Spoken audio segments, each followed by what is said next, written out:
Denny Hamlin just won his 63rd race, and instead of celebrating himself, he corrected his own boss, honored a dead legend, and dedicated the whole thing to a guy who can't even drive right now. That's not a headline.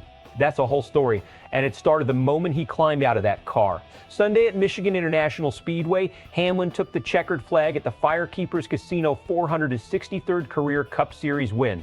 That number isn't random. 63 puts him in a tie with Kyle Busch for 9th all-time in Cup Series victories.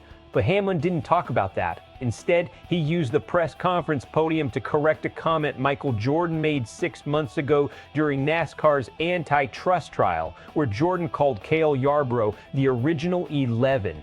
Hamlin didn't let that slide. He also used that stage to pay tribute to two men who couldn't be there, one who passed away days before the race, and one who's battling something far more personal. Here's the background. The num. 11 is one of NASCAR's most iconic digits. Denny Hamlin has driven it for Joe Gibbs Racing since 2006. When Michael Jordan testified during NASCAR's antitrust proceedings, he pointed to Cale Yarborough as the number's original owner, a reasonable nod, but historically incomplete. Because before Yarborough, before the modern era, there was Ned Jarrett. Jarrett died earlier last week at 93 years old. He wasn't just a driver, he was a two-time champion, one of NASCAR's 50 greatest drivers, and for a generation of fans, the voice of the sport itself. He spent 3 decades behind a broadcast microphone after stepping away from racing in 1966.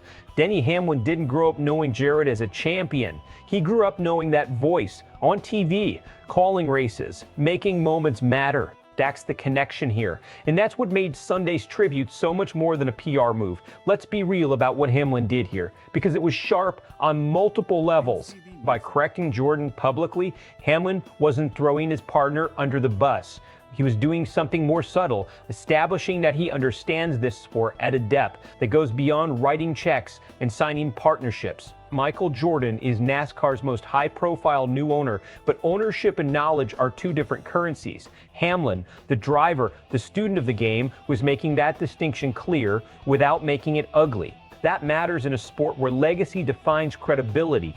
Now, the racing history itself, Ned Jarrett won 50 Cup Series races, including back-to-back championships in 61 and 65. That 1965 Southern 500 at Darlington, where he finished 14 laps ahead of the second-place car, remains the largest margin of victory in NASCAR Cup history, not by a small amount, by an absurd, almost cartoonish amount. When Hamlin said in his press conference, didn't he win by like 4 or 5 laps? 14 laps. Come on. That wasn't just a throwaway comment, that was genuine awe from one racer toward another. That kind of respect doesn't get manufactured. But here's what really moves the needle on Sunday's story, the Kyle Busch tribute. Busch is going through something serious and personal right now. He's away from the sport to dealing with a family health situation. And Hamlin, who spent 15 years as Busch's teammate, sparring partner, and rival within the same garage, shows the moment he matched Busch's win total to redirect every bit of attention toward him.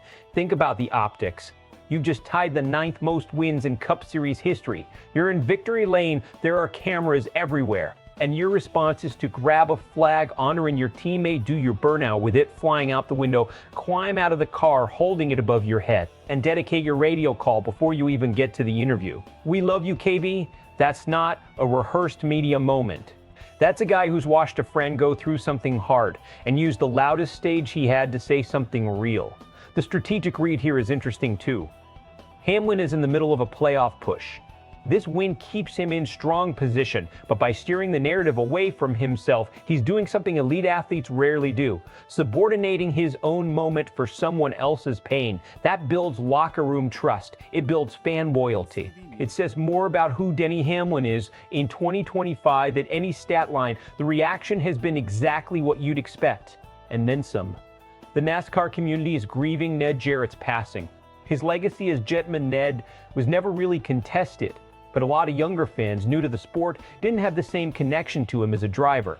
What Hamlin did was bridge that gap. He gave the current audience a reason to go back and look him up. That's how legacies survive.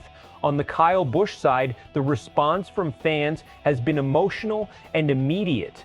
People are exhausted by scripted athlete reactions. When something genuine breaks through, they feel it. Hamlin's victory lane tribute wasn't a social media calculation. It landed because it was real. And in a sport that's fought hard for mainstream attention, moments like this matter more than 100 highlight reels.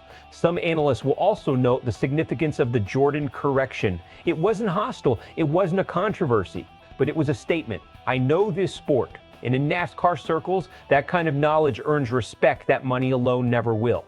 Hamlin keeps this momentum rolling through the back half of the regular season, locks in a strong playoff seed, and carries the emotional fuel of Sunday's tribute into the championship stretch. The 2000 racing partnership deepens as Jordan leans more into the sport's culture and history. Kyle Busch recovers and returns. And when he does, Hamlin's tribute becomes a story they'll tell for years. The moment fades fast in a sport that moves at 200 miles per hour. Hamlin's season hits turbulence during the playoffs, as it has before, frustratingly often, and Sunday gets remembered as a beautiful moment that didn't lead anywhere. The Jordan-Hamlin dynamic creates quiet tension as their partnership expands into new territory. In the Ned Jarrett tribute, as powerful as it was, becomes another piece of NASCAR history that younger fans scroll past. Here's the question we're sitting with. Denny Hamlin has 63 wins, a co-owned team, and 2 decades of credibility in this sport. He's never won a championship. Does Sunday's race, the tribute, the correction, the emotion represent a driver locked in and peaking at exactly the right time? Or is this the kind of beautiful noise that happens when someone knows time is running short? Drop your take in the comments. And if you think Hamlin gets his championship ring before he hangs it up, let's hear why. If you're not subscribed to Sportswire USA yet, this is your sign. We break it down every week, no filler, no fluff.